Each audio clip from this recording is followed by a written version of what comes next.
What I Am. Written by Night Breeze. Read by No One and Nobody.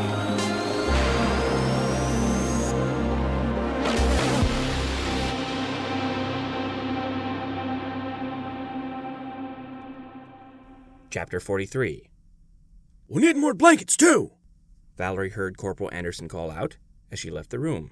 Sure thing, Valerie said as she made her way to the area the humans were storing their surplus supplies.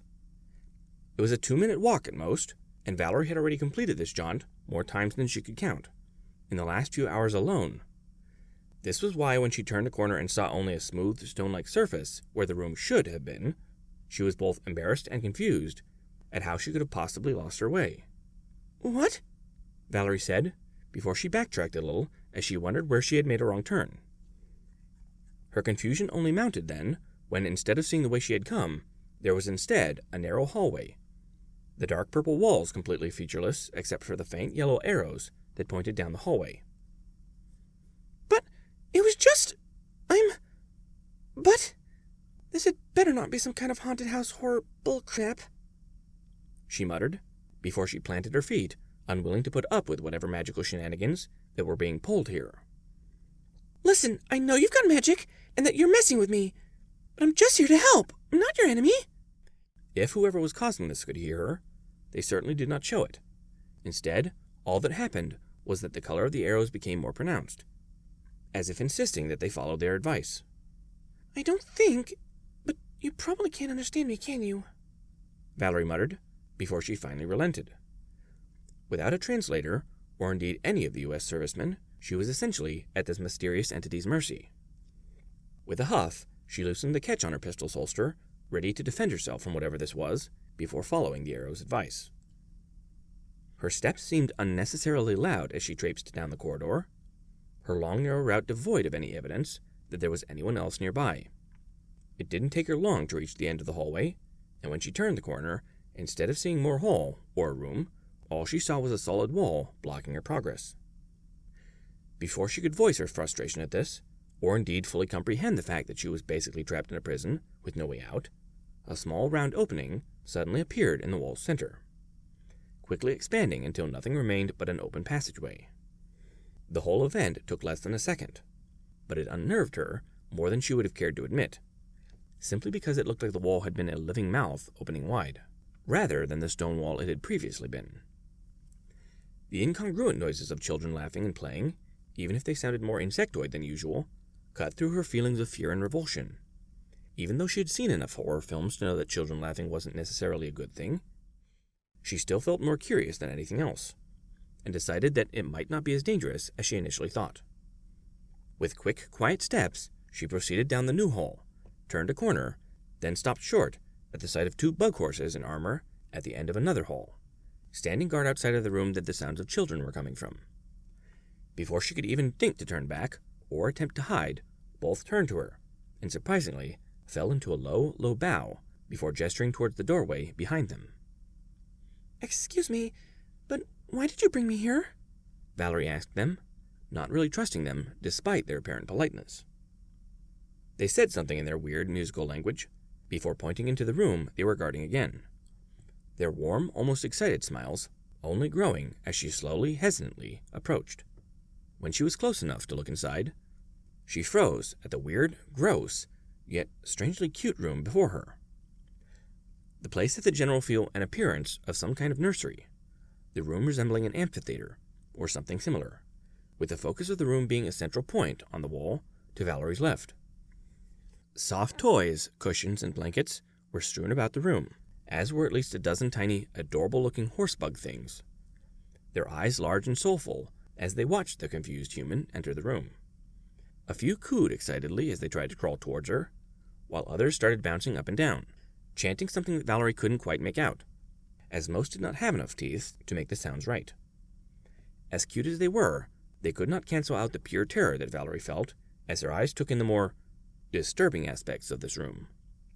The walls, floor, and ceiling all had a strange, disturbing, fleshy look to them, as if they were covered in a purple breathing skin. What was worse, though, was that in the center of the wall, that seemed to be the center point of the room, was a single bug horse head and hoof, They didn't look like they were mounted there either. Rather, they looked like they were part of the wall, and a living part at that, since the head looked up at her the moment she walked into the room, a smile on its face as it waved to her in a friendly manner. She also was faintly aware of the fact that, while every other bug horse she had met up to this point had pink eyes, this one's eyes were yellow. It was an odd detail, to be sure, but it almost didn't register, as literally everything else was far more intrusive to her earthling sensibilities.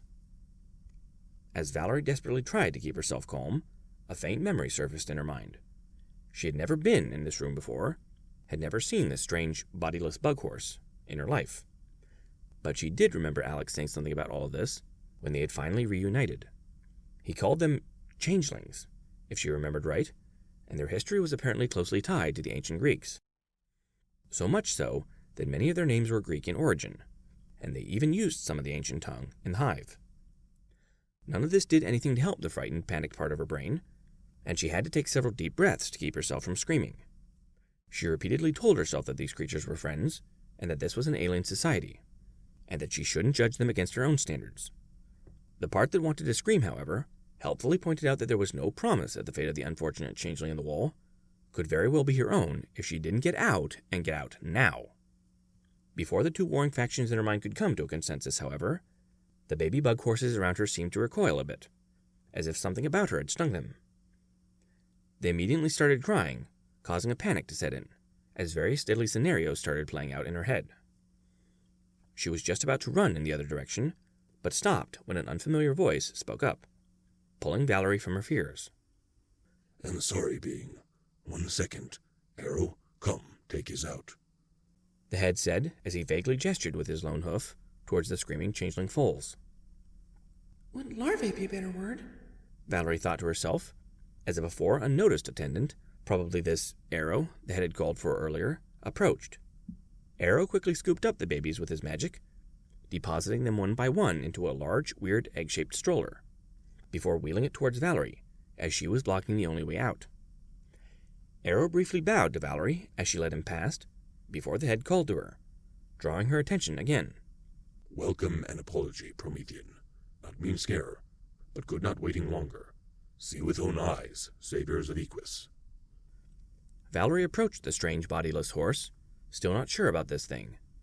She remembered Alex saying that he saved something that matched this strange changeling's description, but for some reason she couldn't quite remember his name. He was someone important, though, that was for sure, though his role in changeling society seemed to be something that Alex didn't quite understand himself. It's okay, just be sure to ask next time, Valerie said as she stopped in front of the head, though not too close, as she still didn't feel comfortable about the thing. My name is Valerie, and I'm sorry, but I think I remember Alex telling me about you. I just can't remember what he said your name was. "I am Oberon, and am king consort of Provide, protector of Provide, and father of Hive," the horse said, before inclining his head towards her in respect. Valerie nearly laughed as the king gave his name, when she realized the parallel. Not only were these things called changelings, but they even named their king after the king in the old Greek play. The humor quickly faded, though, when she realized that the play might not have been as fictitious as she had always thought. And she couldn't help but wonder just how much of the ancient stories surrounding the changelings was fact, rather than distorted fantasy. It is good to meet you, Oberon. Your subjects have been very helpful in guiding us around. I'm sorry, but I'm not a diplomat, and I can't really talk for my people.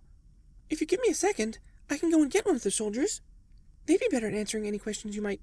Valerie stopped short, though, when the king shook his head, his smile never fading. "No want diplomacy. Not want talk that. An apology for pulling away. Just want meet actual Promethean. One not tainted by alien monster. Wanted see own eyes what looked like. Wanted to meeting one of you. Promethean, see for self. Think for self. For all you doing." Well, as much as I appreciate the thanks, it would probably be better if you had sent someone to fetch one of us, Valerie said, gently chastising the changeling in the wall. The others are probably wondering where I am, and humans can get kind of touchy if their friends suddenly disappear without warning. Oberon looked confused, as if the thought had seriously never occurred to him. With that working? Don't know.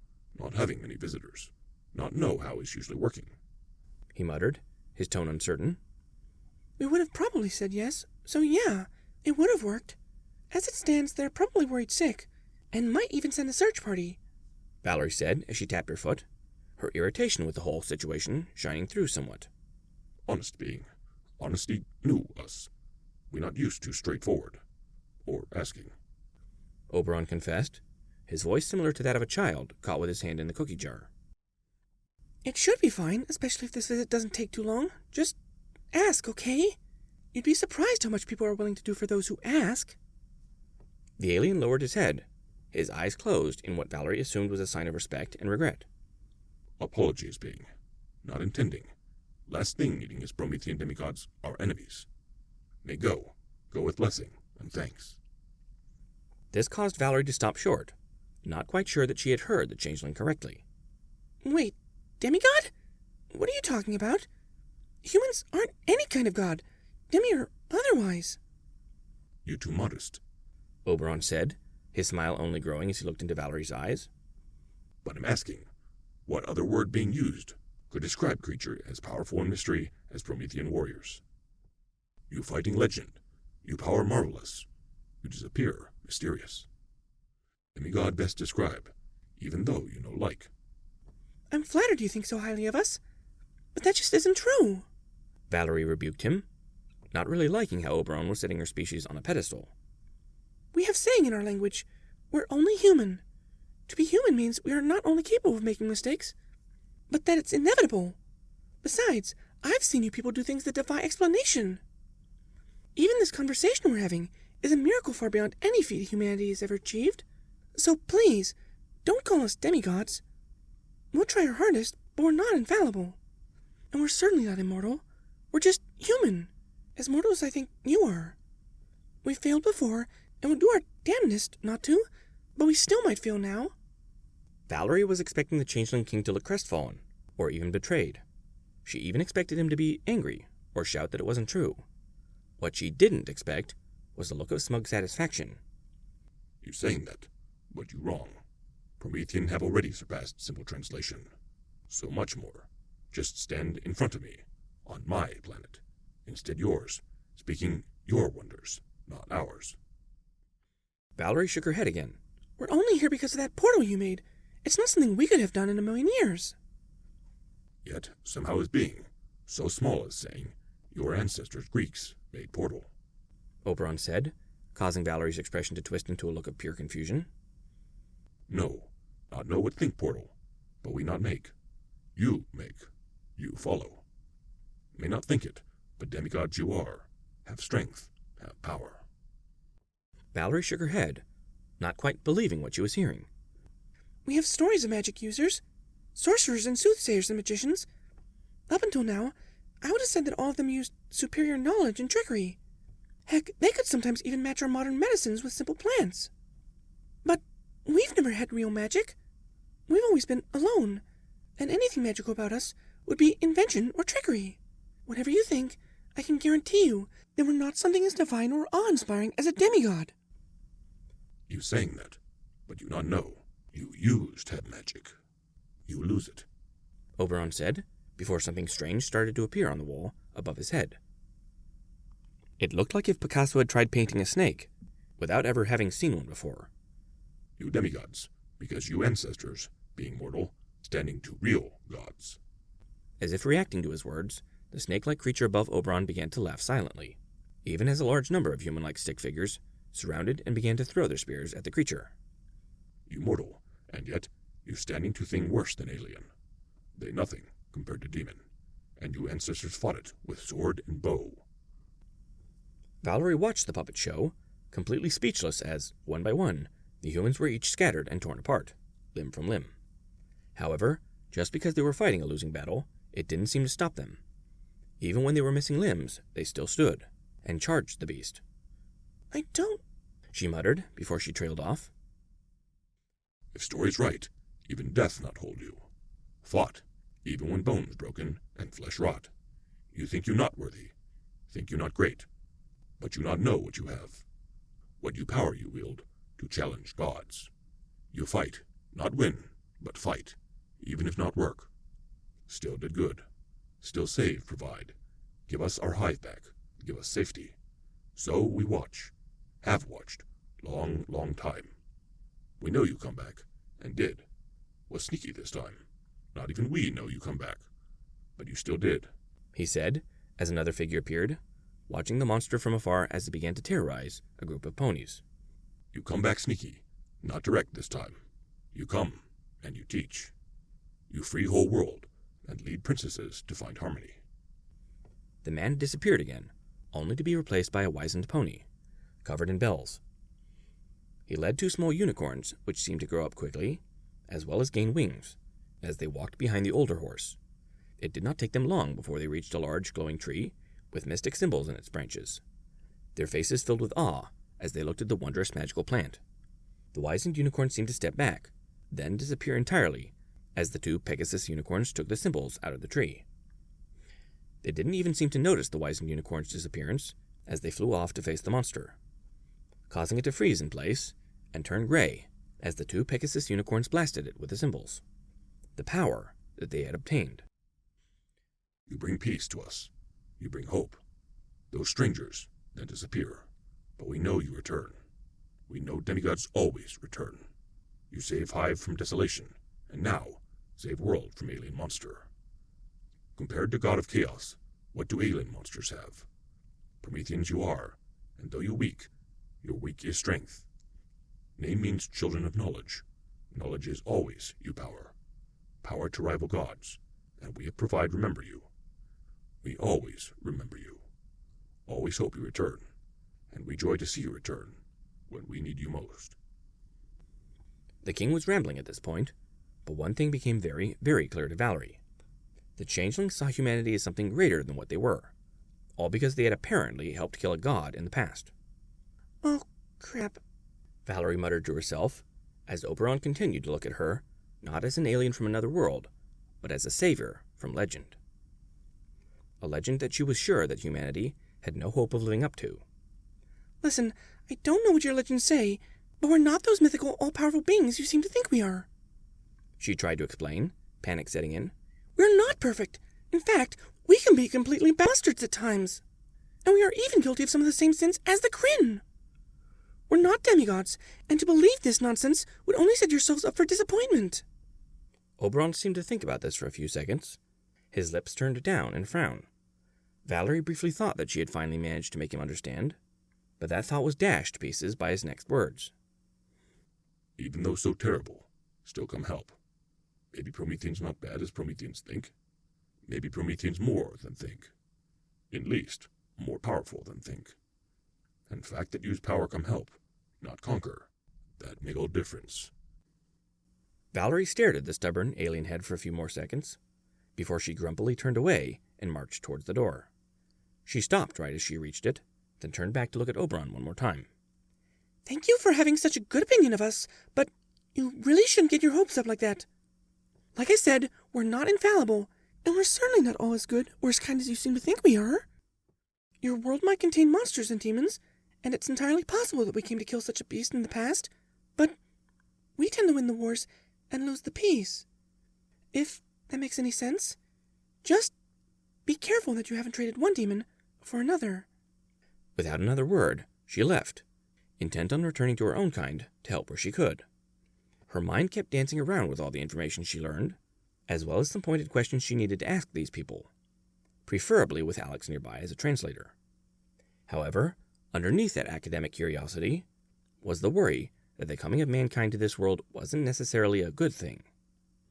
As she turned the corner, though, she found her thought processes derailed as she passed by Arrow and his charges in the hallway. The younglings looked up at her as she passed, and despite their earlier crying fit, they all had worshipful-like looks in their eyes as they watched her pass.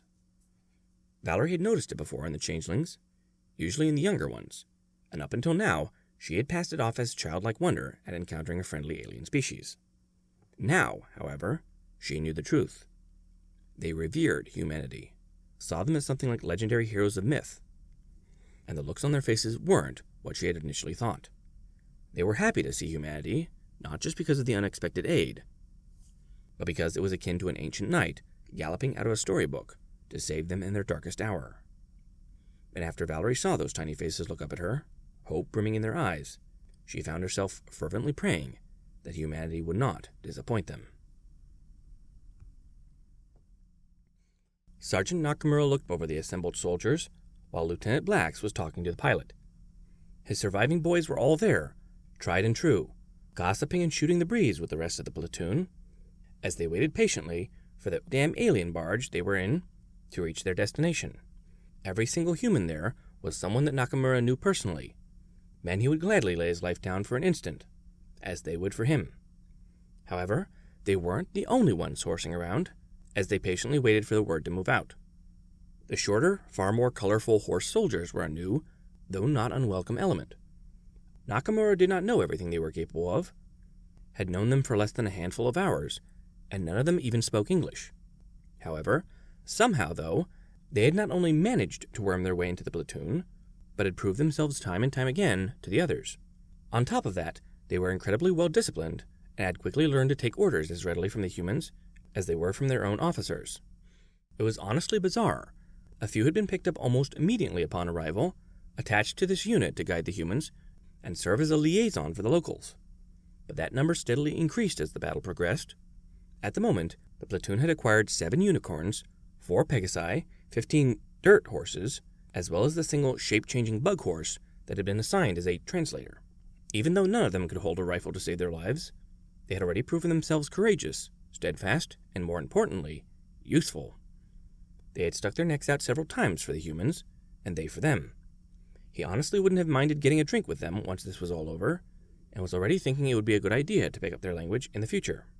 He still didn't fully understand what their abilities were, or what they could do, but just from the small amount he had seen, he already knew that they had potential, even if they never learned to use so much as a handgun. The unicorns, by far, were the most versatile. He had seen shields, lasers, levitation, healing. Hell, he had seen one of them turn a bug into a chicken.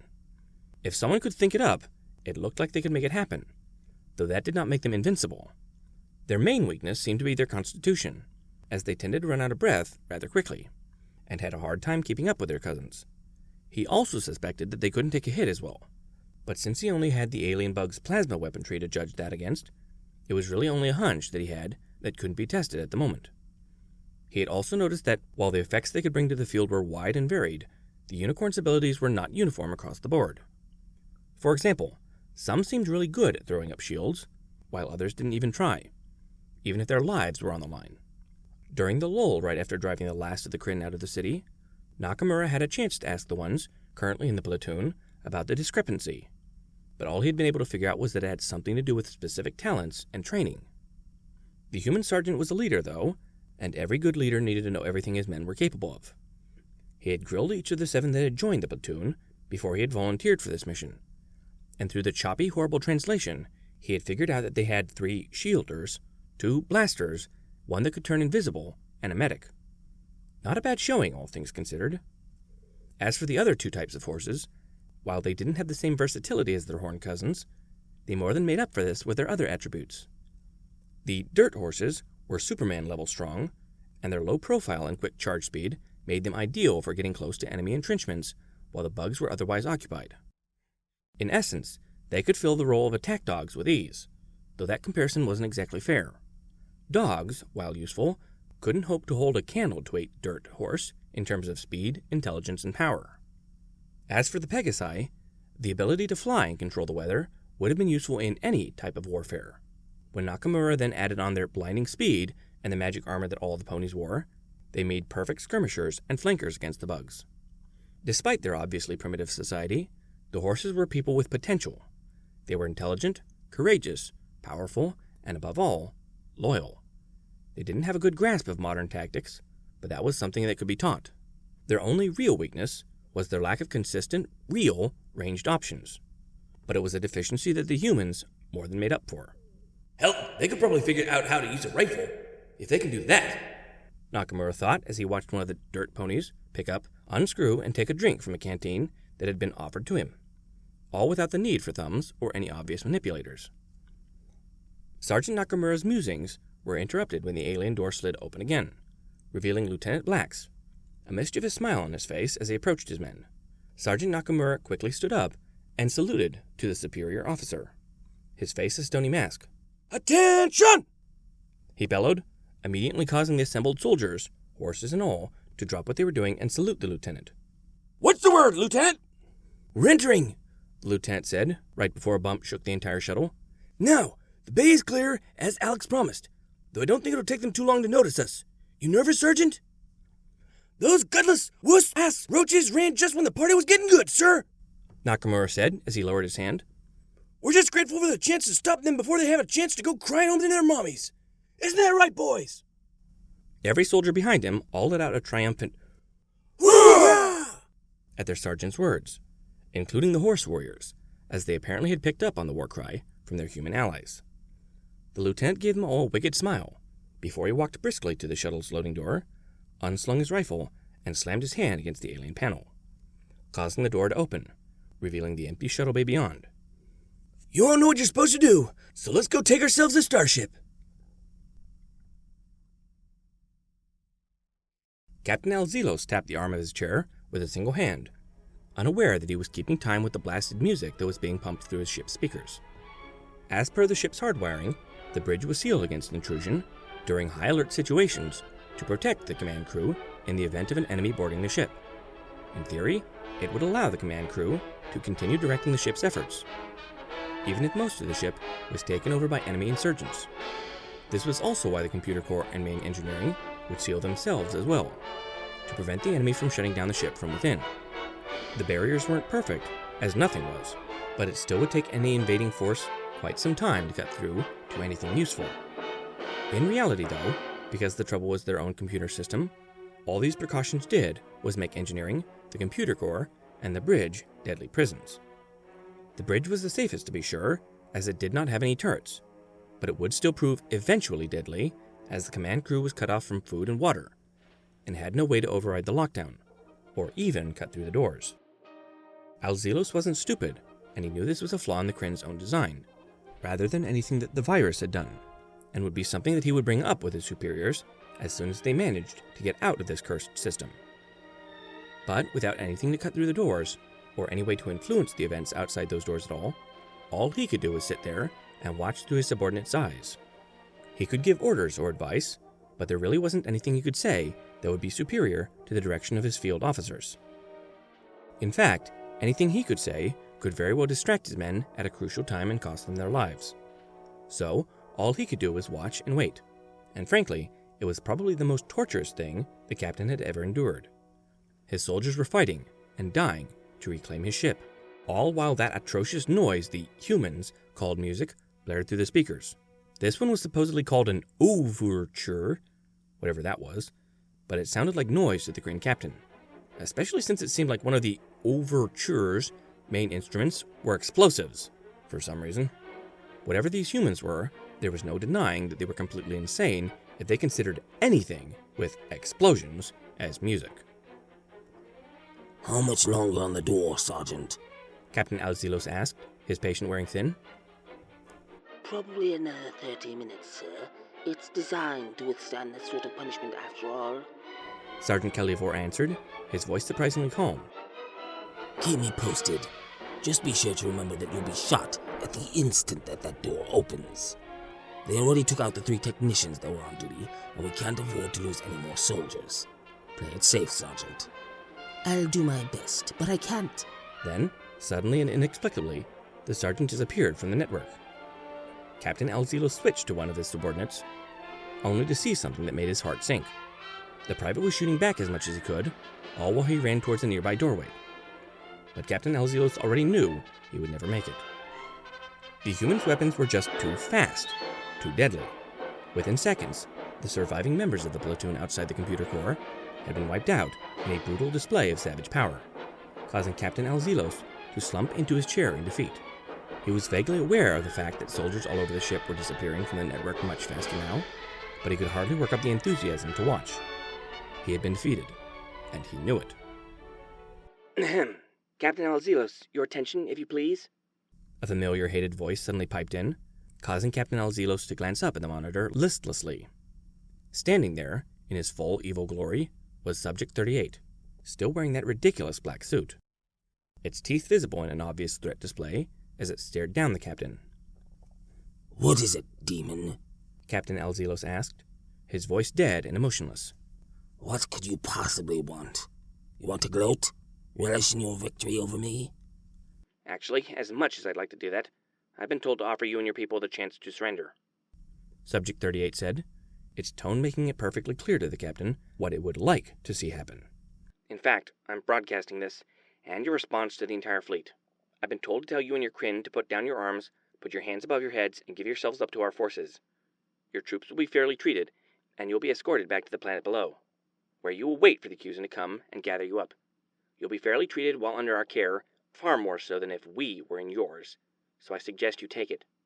Captain Alzelos stared up at the escaped experiment, his eyes full of hatred for what was basically the culmination of the Empire's failures, and let out a frustrated sigh. It's not a bad offer. The Emperor already has what he came here for, and he would not forget about us. He would eventually come and rescue us. We would live to fight another day. However, as Alzelos considered the creature's offer, a brief message flashed in the captain's eyes, too quick for him to catch, and almost immediately he felt the fear and shame drain away. With renewed confidence, Captain Alzelos stood up and stared down the nightmare. No, we are soldiers, warriors of His Imperial Majesty. We live for his pleasure, and we die at his pleasure.